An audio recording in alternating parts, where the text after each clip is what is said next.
Sometimes we forget our purpose because we're in this turmoil, we're in this place where people kind of disrespecting you, dishonoring you, and kind of throwing stones on you. But this is why I always keep stuff around me, and this is why I always constantly remind myself of who I am. You see, this book right here, Coach Shabazz, wasn't written by me. It was written by a sergeant major, command sergeant major at that.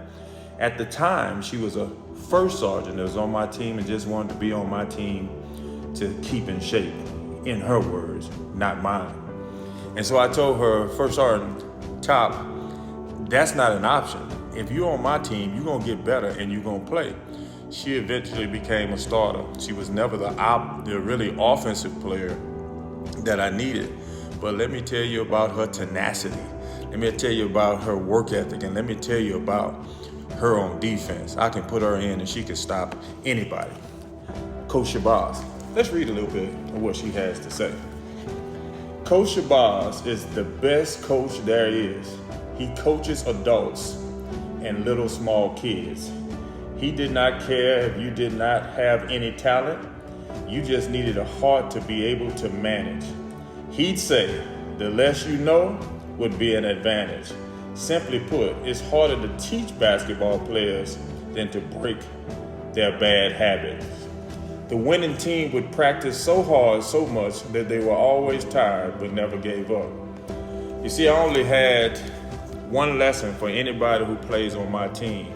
You had to have heart and you can't quit, right? I used to always tell them, if you quit out here, you'll quit on your family. I translate this into my job, my vocation, my calling, my purpose as a chaplain. Because when I meet people, my job is to make them stronger than they were coming in. I don't care about your faith. I don't care about your religion. I don't care about your ethnicity. I don't care about your gender. I don't care about your sexuality.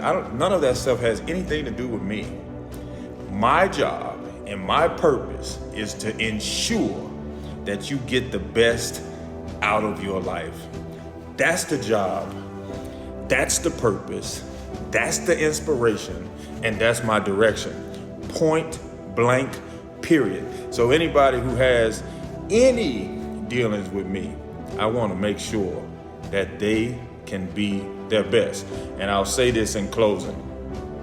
I came up with that philosophy, first of all, because I said to myself, would you want to be the leader that your children comes in contact with? No, I'm going to say that again because I don't want you to miss that. Would you want to be the leader that your children comes into contact with? I had some work to do, because if you're not the leader that will stand up for your soldiers, you're not a leader at all. You see, leadership is not about income. Leadership is about outcome. Your leadership is a sermon. Be careful how you preach it. Anytime I'm doubting whether I should stand up for soldiers, I always see my two little baby girls and my son and my grandkids on the other side of that.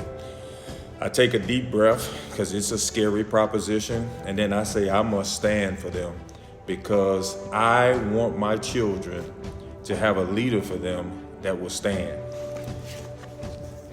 Coach Shabazz, Command Sergeant Major. Woo! Thank you. Thank you very much. I really appreciate you. I really appreciate you, because sometimes even the big imam gets down, and I always go back and look at this book. You know why? Because not only did you do it out of pureness of your heart as a leader, my grandkids read this book.